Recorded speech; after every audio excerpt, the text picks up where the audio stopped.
하나님께서 오늘 우리에게 주시는 말씀은 요한복음 13장 1절부터 11절까지의 말씀을 같이 보도록 하겠습니다. 제가 가진 성경은 신약성경 169페이지에 있습니다.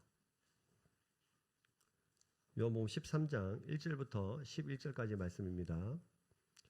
한 절씩 교독하도록 하겠습니다. 제가 먼저 읽습니다. 유월절 전에 예수께서 자기가 세상을 떠나 아버지께로 돌아가실 때가 이른 줄 아시고 세상에 있는 자기 사람들을 사랑하시되 끝까지 사랑하시니라.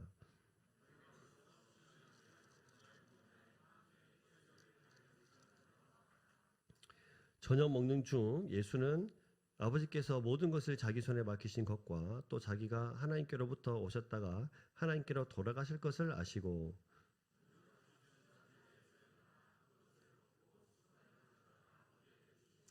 이에 대하에 물을 떠서 제자들의 발을 씻으시고 그 두르신 수건으로 닦기를 시작하여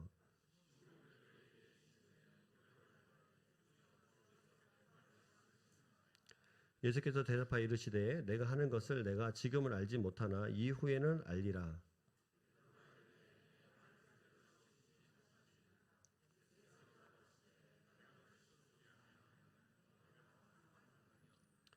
시몬 베드로가 이르되 주여 내 발뿐 아니라 손과 머리도 씻어 주옵소서.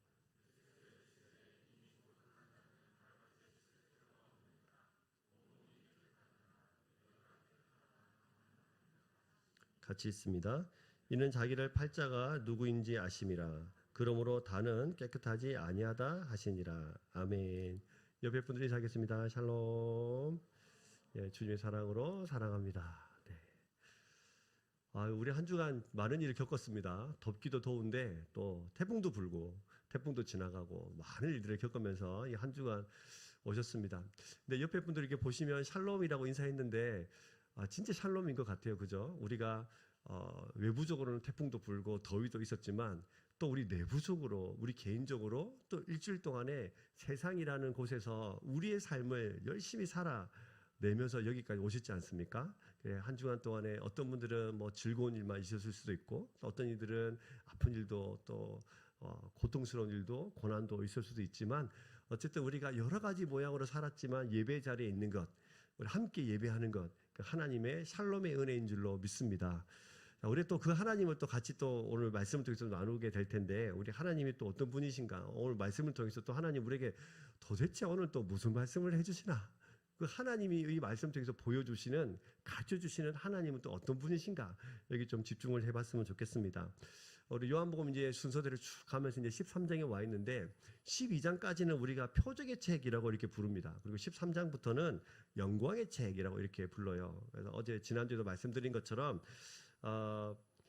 이제 표적이 끝이 나고 이제 본격적으로 예루살렘에 입성하셔서 예수님께서 십자가의 길을 가시고 계시고 12장 말미부터 이제 정확하게 예수님께서 어떤 일을 하시기 위함인지를 잘 보여주고 있고 13장은 더 정확하게 예수님이 가셔야 될 길을 명확하게 보여주고 있습니다. 그래서 1절을 보시면 이렇게 시작을 합니다. 유월절 전에 예수께서 자기가 세상을 떠나 아버지께로 돌아가실 때가 이른 줄 아시고 세상에 있는 자기 사람들을 사랑하시되 끝까지 사랑하시니라. 이렇게 이제 13장이 시작이 되죠. 그래서 오늘도 이제 시간이 이제 앞에 딱 서두에 때에 대해서 먼저 설명을 합니다. 유월절 전에 이렇게 돼 있어요. 지난주 말씀에는 유월절 엿새 전에 이렇게 시작을 했죠. 6일 전, 이제는 유월절 바로 전.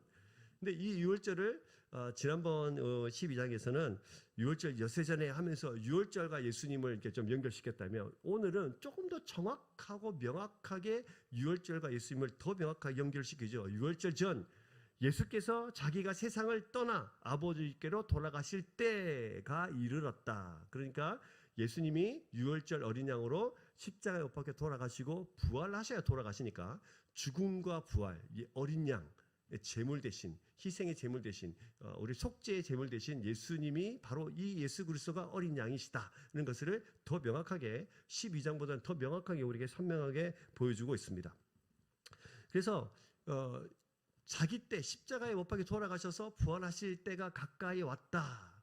이것을 아시고는 사람들을 사랑하셨는데, 특히 자기 사람들을 사랑하셨는데 언제까지 사랑하셨다고 되어 있습니까? 그렇죠. 끝까지 사랑하셨다고 되어 있어요. 사랑하셨는데 끝까지 사랑하셨다. 이게 너무 이제 은혜가 되는 말씀이죠. 근데 우리가 이제 사랑을 끝까지라고 하면 끝이 있는 거잖아요. 그죠? 근데 성경에서 말하는 이 끝은 뭐 조금 이따 제가 말씀드리겠지만 어쨌든 끝까지라고 하는 건데 그 끝이 있다는 뭐가 있는 거예요?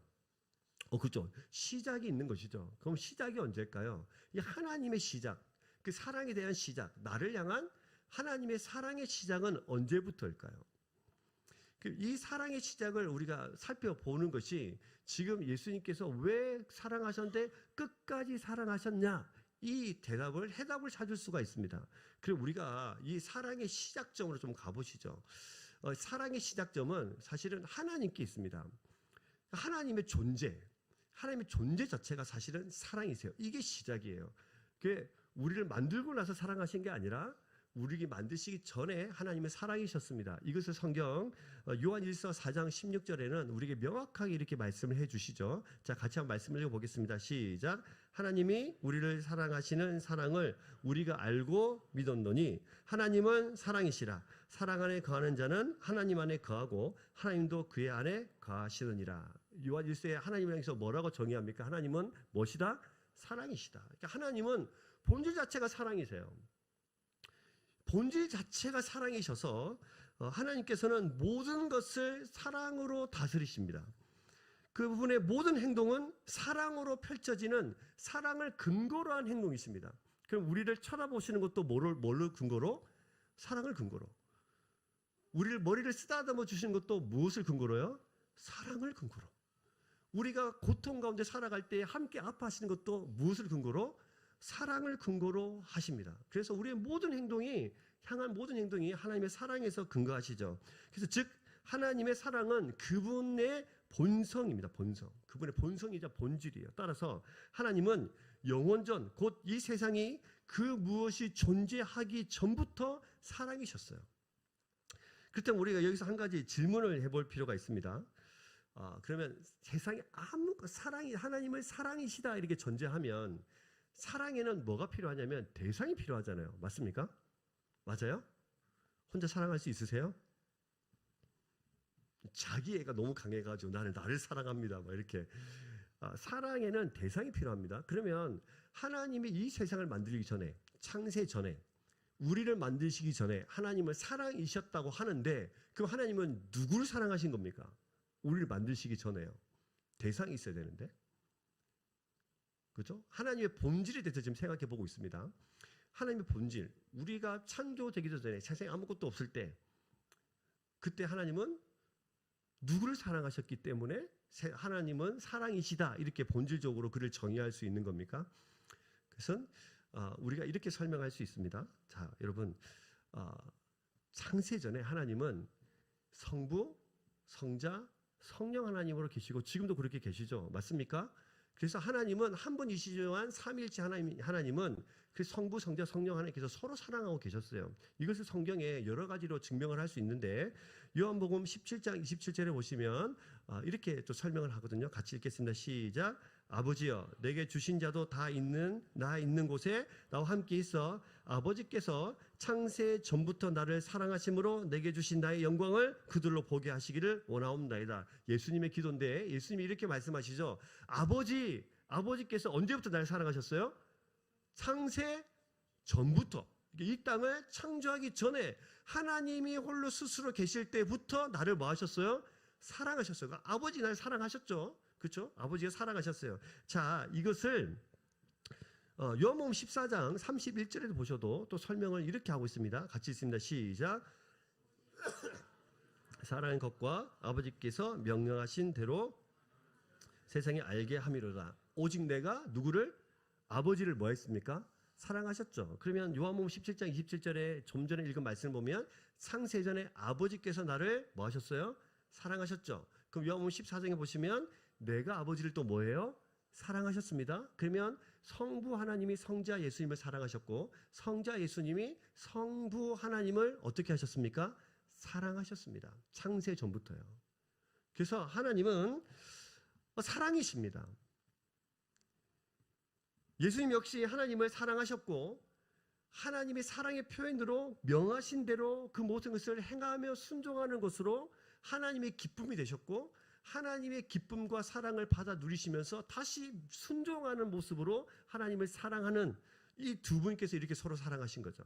그럼 우리 한 분이 빼먹었잖아요. 누구 빼먹어서 지금? 이제 성령님을 빼먹었잖아요. 그럼 성령님은 어떻게 하고 계셨을까요?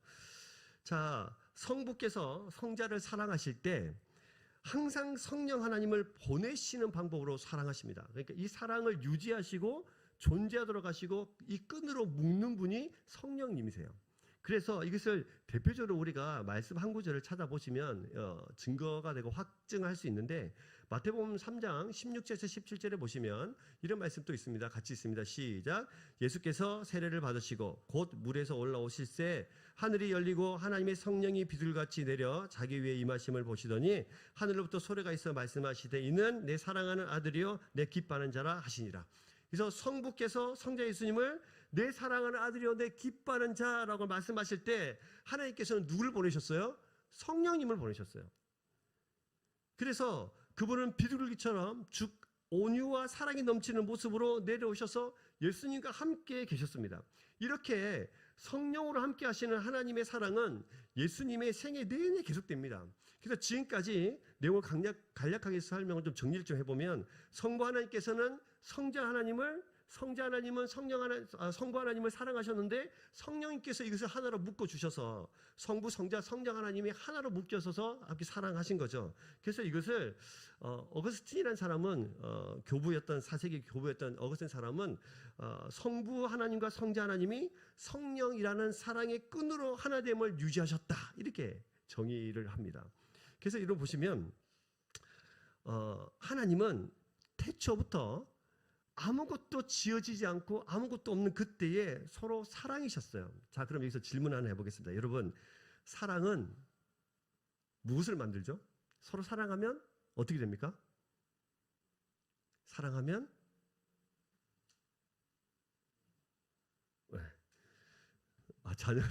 사랑하면 자녀가 생깁니다. 예, 맞습니다. 사랑하면 자녀가 생기죠. 여러분, 제가 듣고 싶은 대답은 그 다음이었는데 사랑하면 먼저 행복하시잖아요. 아니에요? 그죠? 왜 결혼하십니까? 이 행복을 계속 유지하고 싶어서. 우리 우리 여자분들, 이제 우리 자매분들한테 왜 이 사람을 왜 결혼하려고 하냐고 물어보면은 이 사람이랑 살면 내가 평생 나를 행복하게 해줄 것 같아요. 이래서 결혼의 대상을 선정했다고, 결정했다고 이야기하는 청년들 지금까지 제가 다 만났거든요. 다 그렇게 이야기하더라고요. 그래서 여러분, 행복하고 싶은 거예요. 왜냐하면 그 말이 맞는 것이, 사랑은 행복을 만들어내고 사랑은 기쁨을 만듭니다. 다시 말하면 행복과 기쁨의 원천이 뭐예요? 사랑이에요. 그러면 창세 전에 하나님이 사랑이셨다는 말은 성부, 성자, 성령 하나님 서로 사랑하시면서 충분히 뭐 하셨다는 거예요? 행복하셨다는 거예요. 충분히 기쁘셨다는 거예요.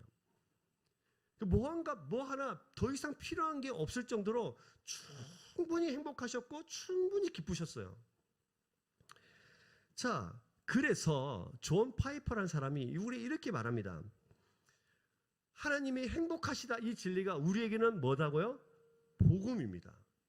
우리는 복음하면은 예수님이 나를 오셨어요, 이것만 복음으로 생각하는데 사실은 그 전부터 복음이에요. 하나님의 존재 자체가 우리에게는 복음입니다. 왜냐하면 하나님은 행복하시기 때문이에요. 왜요? 사랑하셨기 때문이죠. 하나님이 불행하신 분이라면 어떻게 됐을까요? 하나님이 불행하시다, 하나님은 하나도 행복하지 않으시다, 기뻐하지 않으신 분이다, 그분이 존재하셨다. 그러면 그분이 만드신 하나님의 나라는 행복할까요? 불행할까요? 불행합니다. 여러분, 불행한 곳에 있고 싶으세요? 저희 시에리가 어렸을 때 저희 그 아이들과 제가 한 번씩 막 다투잖아요. 그러면 막 울면서 아빠 행복이 날아가 버렸어, 막 이렇게 막 울면서 저한테 막 이야기하고 그랬거든요. 행복이 없어지는 거 싫은 거예요.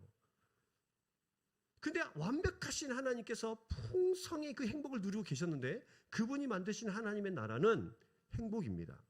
그래서 그곳에 우리가 가야 되는 거죠. 그곳이 불행한 곳이라면 하나님과 함께 저는 있기 싫습니다. 그곳이 불행한 곳이라면, 아픈 곳이라면, 벌벌 떠는 곳이라면, 언제 또 분노와 진노가 임해서 어떻게 우리가 할 수 없을 만큼 덜덜 떨어야 되는 곳이라면, 하나님 존재 자체가 우리에게 힘든 곳이라면 우리가 그것을 왜 가야 합니까? 그래서 하나님이 행복하시던 이 진리가 우리에는 복음이 되어지는 것입니다. 근데 중요한 것은 이 다음도 복음이에요. 왜냐하면 하나님 스스로 완전히 행복하셔서 뭔가 부족함이 없도록 충분히 행복하셨는데, 그러면 저와 여러분들은 왜 만드셨을까요? 충분히 행복하셨는데 왜 만드셨을까요? 여러분, 자녀들을 낳고 너무 행복한데 자녀들이 막 이렇게 누워 있을 때는 요즘 행복하잖아요. 우리 이도건 집사님 오늘 들어오시면서 너무 예쁩니다 이러면서 막 들어오셨거든요. 우리 주은이 낳은 지 얼마 안 됐는데 너무 좋습니다 이러고 들어왔단 말이죠. 근데 이 아이가 이렇게 아무 말 안 하고 가만히 누워 있을 때 되게 예쁘잖아요. 근데 나중에 커서 말 안 듣고 막 아빠 그럴 수 있냐, 아빠가 이상하다, 아빠가 내 아빠가 맞냐 막 이러면서 뭐 이렇게 따지기 시작하면 괴롭거든요. 너무 힘들어요. 근데 우리가 이 아이가 우리를 통해서 새 생명을 가지고 세상에 태어나는 것도 너무 행복한데, 근데 우리가 하나님께서 우리를 왜 만드셨을까요? 왜냐하면 하나님은 뭐가 부족해서가 아니라 충성이 완벽하시고 넘쳐나신 분이신데 이 행복을 나누어 주기 위해서 우리를 만드셨습니다. 근데 우리는 그런 존재예요. 그래서 우리는 처음 만들어질 때부터, 하나님께서 우리 창조하실 때부터 우리 하나님이 가지신 모든 행복을 공유하도록 하나님 것을 안 주셔도 되는데, 하나님 풍성히 충만하신 그 하나님께서 삼위 하나님께 누리신 그 모든 사랑을 기반으로 한 그 사랑을 너무너무 행복하신데 이것 나누어 주시려고 우리 만드신 거예요. 여러분 믿으십니까? 이게 또 복음이죠. 하나님이 사랑이셨다. 이게 얼마나 큰 복음이냐면 하나님이 그렇게 계셔서 우리를 행복한 거고, 그 행복을 우리에게 나눠주시기 위해서 우리를 창조하신 것도 우리의 복음이에요. 그 옆에 분들이 그럼 저를 따라서 한번 해볼까요? 하나님이 계신 것도 복음이고 하나님이 당신을 만드신 것도 복음입니다. 여러분 믿으십니까? 그래서 여러분 우리는 그런 존재들이에요. 근데 문제는 이 다음부터 일어나죠. 어떻게 해요? 하나님 안에서 충분히 하나님이 주신 것들을 공급받으면서 충분히 행복하고 충분히 넘치는 그 기쁨을 누리면서 살던 그 에덴 동산, 그래서 에덴의 이름이 기쁨의 동산, 에덴 동산, 기쁨의 동산. 그 동산에 충분히 하나님의 것들을 누리면서 기쁨을 가지고 살았는데 불순종을 통하여서 타락하고 하나님과부터 관계가 끊겨진, 그래서 우리의 힘으로 우리가 살아가야 되는 그 결핍된 세상, 우리가 살아가야 되는 우리의 힘으로 살아가는 사람들이 됐단 말이죠. 그러면 창조주 하나님께서 우리를 바라보실 때 이 아이는 이렇게 살 아이가 아닌데 내 행복을 주려고, 함께 누리려고, 함께 공유하려고 만들었는데 어쩌다가 계속 이렇게 살아가는 거야 라고 누가 제일 가슴 아파하실까요? 하나님이 아파하시죠. 그러면 하나님은 다시 어떤 마음을 가지고 계실까요? 다시 데려다 놓고 다시 회복시켜서 하나님의 것들을 충분히 누리면서 살아가는 그 풍성한 기쁨의 나라를 살아가도록 하시는 것이 하나님의 본심이십니다. 근데 그 마음이 어디로부터 시작돼요? 사랑으로부터 시작되는 거죠. 아까도 설명드린 것처럼 하나님이 행하신 모든 것이 뭐로부터 시작돼요? 사랑으로부터 시작됩니다. 그래서 다시 하나님 안에서 행복하도록, 다시 하나님 안에서 무한한 하나님을 공급받도록, 다시 하나님의 영광을 위해서 살아가도록 하나님이 계획을 세우셨습니다. 뭘로요? 말씀으로요. 여자의 후손을 통해서, 창세기 3장 15절 여자 후손을 통해서 너를 구원하겠다. 하나님이 약속이라는 것을 통해서 그 계획을 설명하셨어요. 이 계획을 설명하시는 것이 시작이 어디예요? 사랑이에요. 그리고 사도행전 13장 23절에 보시면 이 하나님의 약속을 이렇게 설명합니다. 같이 있습니다. 하나님이 약속하신 대로 이 사람의 후손에서 이스라엘 위하여 구주를 세우셨으니 곧 예수라. 예수님이 오셨는데 어떻게 오셨다고요? 하나님이 약속하신 대로. 그럼 이 행동은 뭐로부터 시작하죠? 하나님의 사랑으로부터 시작돼요. 약속하신 대로 오셨습니다. 그럼 오셔서 가만히 있으면 예수님이 되는 게 아니죠. 예수님은 하나님의 아들로 우리의 구원하시고 이 땅에 약속대로 오셨고, 그럼 약속대로 또 십자가에 죽으셔야 하잖아요. 그리고 이 예수님이 오실 때 우리에게 이렇게 말씀하셨어요. 잘 아시는 말씀, 요한복음 3장 16절. 하나님이 세상을 이처럼 사랑하사, 그 다음에요, 독생자를 주셨으니 이는 그를 믿는 자마다 뭐하지 않고 멸망치 않고 영생을 얻게 하려 하심이라. 하나님이 세상을 이처럼 뭐 하셨다고요? 사랑하셨다고요. 그래서 독생자 보내주셨다고. 그 독생자 보내주신 그것이 뭐로부터 근거합니까? 사랑으로부터 근거하죠. 그리고 예수님은 이 땅에 오셔서 로마서 5장 8절 말씀에는 이렇게 말씀하세요. 우리가 아직 죄인 되었을 때에 그리스도께서 우리를 위하여 뭐 하심으로? 죽으심으로 하나님께서 우리에 대한 자기의 무엇을요? 사랑을 확증하셨다. 전부 다 지금 하나님이 뭐라고 설명하는 거예요? 사랑이시다. 이것을 설명하고 타락해서 하나님의 그 사랑을 끊겨버린 그 모든 관계를 다시 사랑으로 연결하고 있는 것도 무엇 때문에? 하나님의 사랑 때문이다고 우리에게 설명하고 있는 거죠. 그래서 하나님 우리의 이제 끝까지 사랑하셨다. 지금 이거 같이 말씀을 나누고 있는데 그 시작이 사랑의 시작이 하나님이십니다. 하나님이 그렇게 사랑으로 존재하셨기 때문이에요. 그래서 창세 전에 하나님의 존재로부터 이 사랑은 시작됩니다. 그 지금 우리가 1절을 지금 보고 있는데 끝까지 사랑하셨다. 이것은 시작이 있다는 건데 그 시작이 하나님으로부터 시작된 사랑이에요. 그리고 우리를 향한 창조를 통해서 그 사랑이 표현되어지죠. 여기서 끝까지라는 단어가 사실은 영원토록이란 단어예요.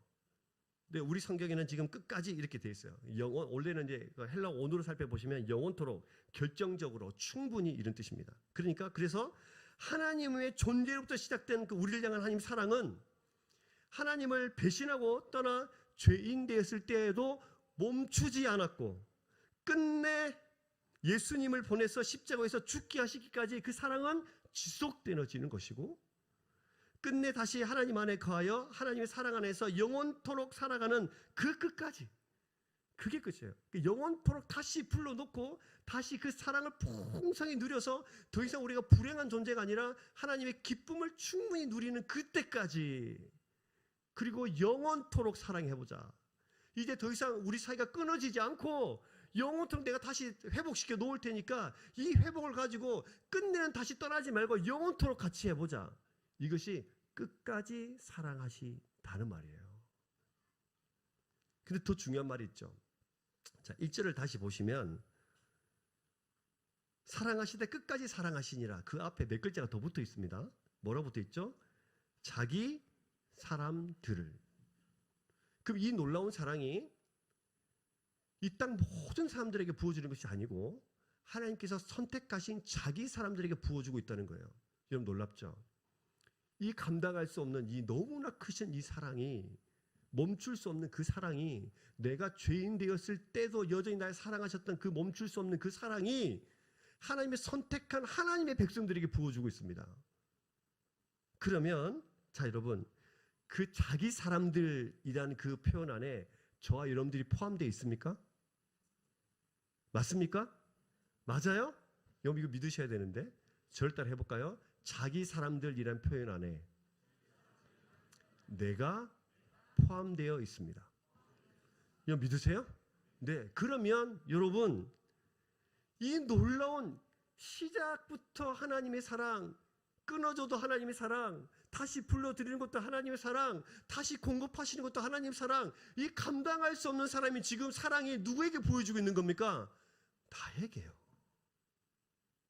나에게 부어주고 있는 거예요. 지금 나에게 임하고 있는 거예요. 주님은 오늘도 자기 사람들을 사랑하시되 끝까지 사랑하고 계십니다. 이번 한 주간도 우리는 하나님 우리 장로님 기도하신 것처럼 하나님 기도도 안 할 수도 있고 하나님 떠났을 수도 있고 때로는 하나님 부인하실 수도 있어요. 순간적으로 하나님 저한테 이럴 수 있습니까? 라고 따져줄 수도 있고 고통과 힘든 가운데 있을 때 하나님 잊어먹고 내 마음대로 살았을 수도 있어요. 그러나 하나님은 끝까지 여러분들을 사랑하십니다. 포기하지 않으십니다. 왜요? 그분이 사랑이시기 때문입니다. 그 사랑이 지금 저와 여러분들에게 허락되어지고 그 사랑 안으로 우리를 선택하셔서 부르셨고 그 사랑을 지금도 부으시고 계십니다. 여러분 감격이지 않습니까? 너무 감사하지 않으세요? 이게 지금 끝까지 사랑하시되라는 포함되어 있는 이 말씀 속에 있는 이 말씀 속에서 나를 봐야 돼요. 그냥 글자로 그냥 아이고 자기 사람들 사랑하셨네 이렇게 끝나는 문제가 아니고 나를 이렇게 사랑하시는구나. 나를 사랑하시네. 이 감격이 있어야 됩니다. 제가 이 감격이 있나 이렇게 쭉 생각을 해보니까 사랑한다 이 말에 제가 제일 감격받았을 때가 언제냐면 저희 아내가 저한테 사랑한다고 말했을 때거든요. 세상을 다 가진 것 같더라고요. 됐다 이제. 근데 여러분, 저희 아내는 저를 사랑하지만 저를 영원토록 내 영생을 책임질 수는 없습니다. 저를 죽음에서 생명으로 옮길 그런 능력은 없어요. 그렇죠? 근데 온 세상의 주인이신 하나님이 나를 사랑하신다고 말씀하시고 이렇게까지 사랑한다고 하는데 별 감동이 없다는 것은 우리가 하나님을 제대로 믿고 있지 않다는 증거예요.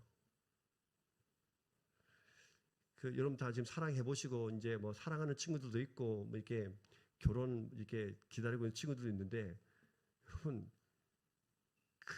내가 당신을 사랑하는데 당신 너를 사랑합니다. 이 말 한마디 때문에 하늘을 날아갈 것 같지 않으셨어요? 아닙니까? 너무 즐거우셨잖아요. 근데 왜 어째서 우리는 그 천지의 창조주신 하나님이 나를 사랑하신다고 끝까지 사랑하시는데 내가 하나님을 모른 척해도 나를 사랑하신다고 말하는데 왜 이 감격이라는 것이 내가 사랑하는 어떤 사람에게 받는 그 사랑보다 감격이 덜 할까요? 이것을 회복하는 것이 하나님이 우리에게 원하시는 것입니다. 이 하나님의 사랑의 감격을 내 안에서 믿어지고 체화되고 회복될 수 있기를 주의 이름으로 축복합니다. 계속해서 이 사랑을 계속 설명해 갑니다. 그러면 이 예수님이 이 땅에 오셔서 이제 십자가를 지고 돌아가시고 다시 부활하실 텐데 이 때가 가까이 왔어요. 그런데 자기와 함께 있는 제자들을 보면서 이 사랑을 가르쳐 주고 싶은 거예요. 이 사랑을 가르쳐 줘야 돼요. 그래서 이 땅에 예수님께서 왜 오셨는가? 내가 왜 너를 위해서 희생을 감당할 수밖에 없는가를 설명해 줘야 되는데 이 설명에 등장하는 대표적인 예로 예수님께서 이 다음 이야기가 진행이 됩니다. 이것이 세족식이라고 하죠. 예수님께서 3절에서 오늘 말씀의 3절에서 5절을 보시면 저녁 먹는 중 예수께서 모든 것을 자기 손에 맡기신 것과 또 자기가 하나님께로부터 오셨다가 하나님께로 돌아가실 것을 아시고 저녁 잡수시던 자리에서 일어나 겉옷을 벗고 수건을 가져다가 허리에 두르고 이에 대하여 물을 떠서 제자들의 발을 씻기고 그 두르신 수건으로 닦기를 시작하여 이렇게 이제 6월절이 되면 함께 모여서 만찬을 여는데 제자들도 예루살렘에 가서 이제 만찬을 열었습니다. 예수님께서 제자들을 이렇게 보시더니 갑자기 벌떡 일어나셔서 겉옷을 벗으시고 수건을 허리에 동이시고 두르시면서 대야에 물을 떠다가 제자들의 발을 하나씩 씻기시는 거예요. 이곳에서 잘 보시면 예수님이 자리에서 일어나셔서 겉옷을 벗으시고 수건을 허리에 두르시고 발을 씻기셨다 이렇게 되어 있습니다. 예수님은 곧 누구십니까? 하나님이시죠. 자, 자리에 일어나셨다. 왕이신 그분이 왕자에서 일어나신 겉옷을 벗으시고 왕의 옷을 벗고 수건을 허리에 두르시고 종의 신분으로 일을 하고 계시는 거죠. 어떤 일을 하시냐면 종의 신분. 당시 발을 닦는 일은 가장 천한 종들도 조차 하지 않는 일이었어요. 진짜 가장 천한 종들 중에서도 기업이 있어서 가장 밑에 있는 천한 종들이 때로는 했던 일이고 때로는 그 종들마저도 하지 않는 비천한 일이었습니다. 지금 하나님이신 왕이신 그분께서 겉옷 벗고 일어나가지고 왕인을 일어나서 그 한 사람 하나님의 자들, 하나님의 사랑하는 자들, 자기가 끝까지 사랑하는 그 자들을 위해서 수건을 허리에 두르시고 발을 씻기십니다. 이게 지금 종의 모습을 천한 낮아진 모습을 우리에게 보여주는데 여러분 근데 하고 많은 그 행위 중에 우리 여기서 질문 하나 해야 되는데 왜 세족식일까요? 왜 발을 씻게 됩니까? 다른 행동을 할 수도 있잖아요. 다른 행동을 통해서 내가 너를 얼마나 사랑하는지 십자가에서 내가 죽고 부활해야 되는 사실을 다른 방법으로 가르쳐 줄 수도 있는데 무엇 때문에 세족식을 하십니까? 발을 왜 씻겨주십니까? 이게 중요한 겁니다. 예수님께서 제가 아까 들은 말씀은 하시는 모든 행동이 뭐를 근거로? 사랑을 근거로 하시죠. 자, 그래서 이 세족식이라는 것이 무엇인지를 우리가 이해를 하면 예수님 지금 왜 하고 많은 것 중에 발을 씻기는 것을 선택하셨는지를 알 수가 있어요.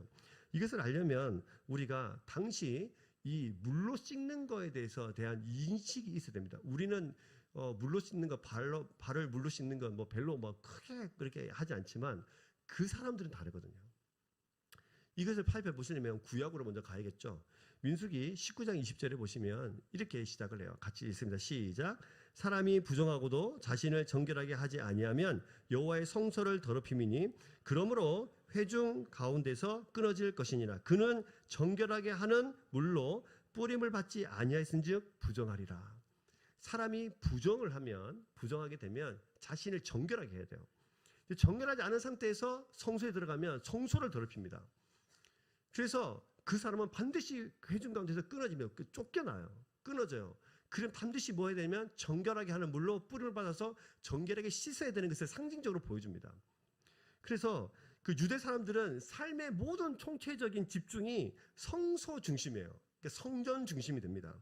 그래서 한 사람이 정결하지 못하면 여호와의 성소 전체를 더럽히고 하나님의 영광을 가리는 일이 됩니다. 그래서 성소에 출입을 못하면 그 삶의 모든 중심이 성전이니까 성소에 출입을 못하면 산 목숨으로 여기지 않았어요. 죽은 목숨으로 여겼습니다. 그래서 이스라엘 사람들이 뭐 그런 사람들이에요. 그래서 성전에 출입할 수 있다는 것은 자기 자신의 정체성이고 본질이에요.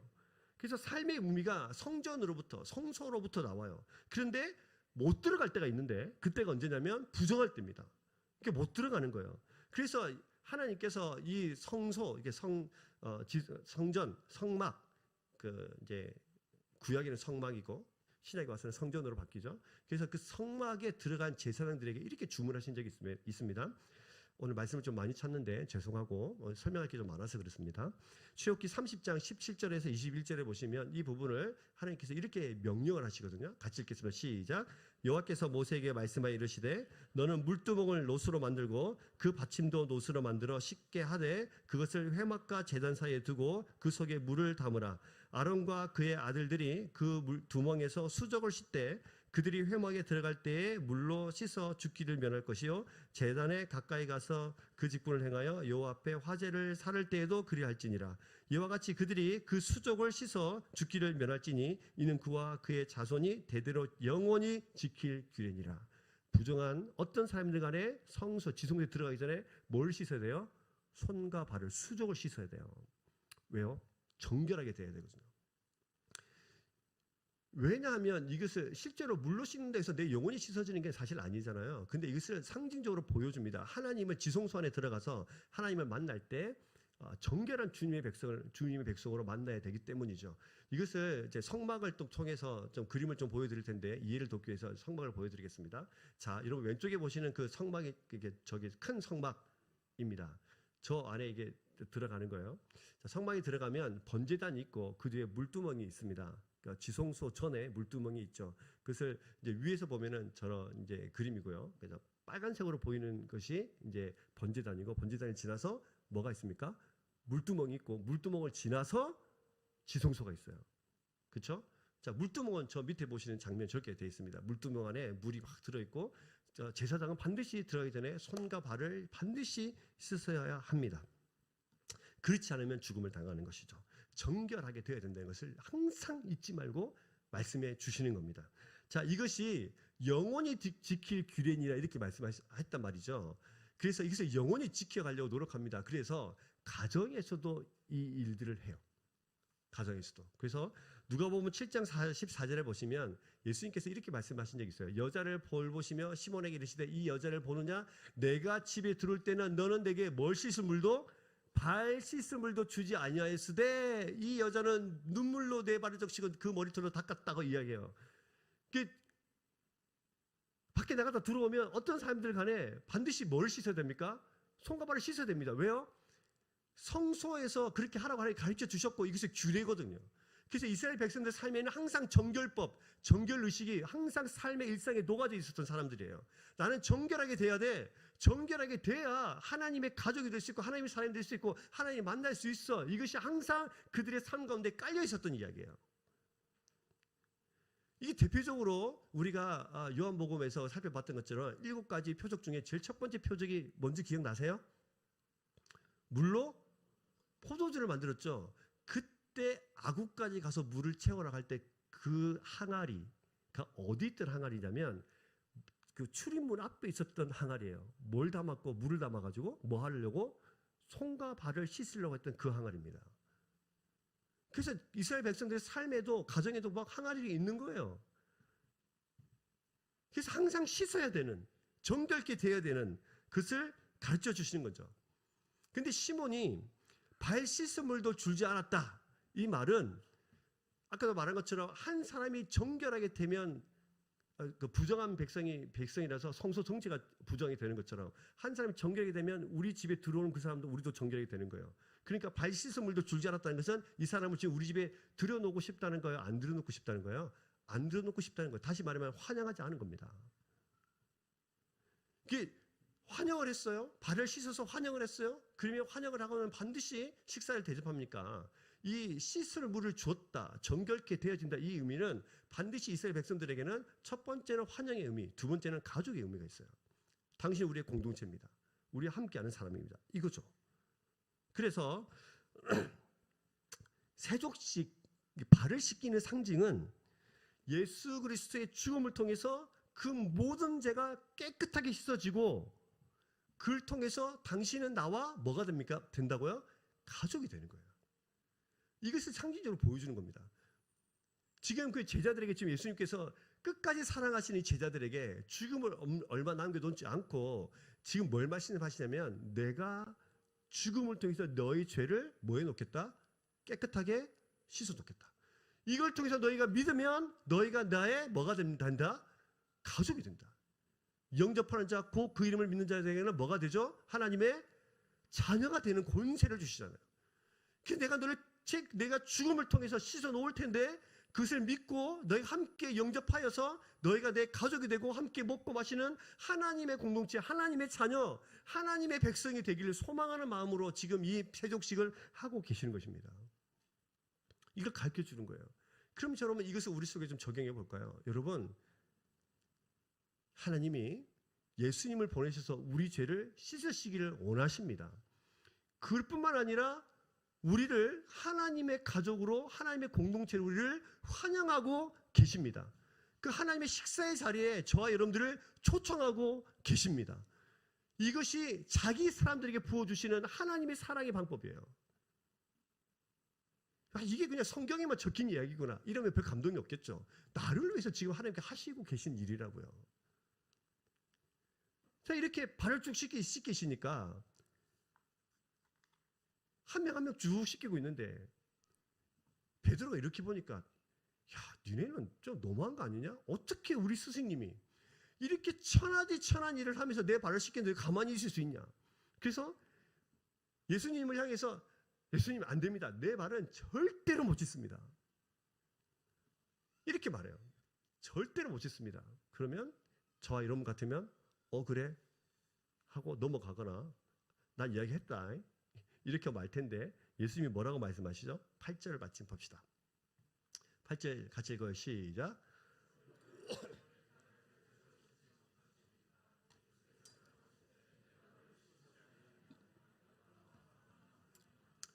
베드로가 말했습니다. 내 발을 절대로 못 씻습니다. 예수님이 말씀하십니다. 내가 너를 이 발을 씻어주지 않으면 너와 내가 뭐가 없어요? 상관이 없어요. 자, 이게 도대체 무슨 말일까요? 지금까지 예수님하고 3년을 살아왔는데 이 발 하나 안 씻겨준다고 예수님 씻으려고 하는데 전 괜찮습니다. 이해 한마디 한다고 네가 나와 상관이 없다? 이건 도대체 뭔 말일까요? 자, 이것을 헬라어로 직역을 해보면 내가 너를 씻어주지 않으면 내가 나와 함께 공유하지 못한다 이 뜻입니다. 공유하지 못한다. 자, 오늘 제가 설교 중에 공유라는 단어를 쓴 적이 있습니다. 기억나세요? 공유라는 단어를 쓴 적이 있는데 기억이 나십니까? 언제적이요? 맨 앞에 하나님이 세상을 창조하기 전에 이미 사랑이셨고 사랑의 본질을 가지고 계셨고 이미 그 사랑을 충분히 누리시면서 우리를 뭐가 부족해서 만드신 것이 아니라 그 풍성함을 나누어 주고 그것을 함께 뭐하고 싶어서 공유하고 싶어서 우리를 창조하셨다. 기억나시죠? 지금 예수님께서 말씀하세요. 네가 지금 깨끗이 씻겨지지 않으면, 네가 십자가의 피로 나의 죽음을 통해서 씻겨지지 않으면 뭐를 할 수 없다? 함께 공유할 수 없다. 하나님의 것을 공유할 수 없다. 하나님의 나라를 공유할 수 없다. 하나님의 모든 것들을 함께 공유할 수 없다. 성부, 성자, 성령 하나님께서 함께 계셔서 그 충분히 뭐가 더 이상 필요 없는 그 하나님의 것으로만 충만하고 찬란하고 영광스럽고 위대한 그것을 네가 씻겨지지 않으면 나와 함께 뭐 할 수 없다? 공유할 수 없다. 지금 그 예수님은 지금 함께 다시 공유하고 싶어서, 다시 이 사랑을 나눠주고 싶어서, 다시 이 사랑 안으로 불러들여서 하나님의 풍성한 것을 누리면서 행복하고 기쁨의 하나님의 나라를 함께 불러들이고 싶어서, 함께 지금 공유하고 싶어서 애쓰고 힘쓰시면서 십자가의 길을 가고 계시다는 것을 지금 제자들에게 가르쳐주고 계시는 것이죠. 여러분, 하나님이 하나님의 나라를 우리와 함께 공유하고 싶어 하십니다. 하나님이 정말 말 안 듣고 맨날 주님 떠나가고 내 마음대로 살고 맨날 내 뜻대로 살아가는 우리들인데, 한 번도 포기하지 않으신 그 사랑으로 우리를 불러서 다시 하나님 나라로 가서 하나님의 풍성하고 더 이상 뭐가 필요 없는 그것을 함께 누리도록 그 기쁨을 다시 주시고자 하시는 창조주 아버지의 마음으로 우리를 초청하시고 부르시고 계십니다. 이것을 믿는 자들에게 자기의 백성이 되는 것이고, 그 믿는 자들에게 부어주시는 하나님의 사랑이십니다. 오늘 저는 이 말씀을 통해서 여러분들에게 선포되어지는 이 하나님의 마음을 전달하고 싶어요. 여러분, 이 사랑이 나에게 지금도 부어지고 있습니다. 지금까지 부어졌고 지금도 부어지고 앞으로도 부어질 것입니다. 우리를 정결케 하셔서 결국엔 그 정결하시고 거룩하신 하나님과 함께 영원토록 하나님의 것들을 공유하며 누리며 살도록 하시는 그 하나님의 사랑, 그 사랑 안에 거하시고 또 이 사랑을 함께 나누어 주시는, 내가 너에게 본을 보였노니 너희도 이렇게 살아가는 것이 맞다, 이렇게 섬기는 것이 맞다 라고 우리에게 가르쳐 주시는 그 아버지의 사랑. 그래서 우리가 그 사랑 받았다면 이제 그 사랑도 나누어 주시고, 우리가 그렇게 종이 되기까지 옆에 사람들 사랑으로 섬기면서 하나 되어지고 그 하나님께서 주시고자 하시는 그분의 놀라운 그 공유함들을 우리가 누리며 살아갈 수 있기를 주의 이름으로 축복합니다.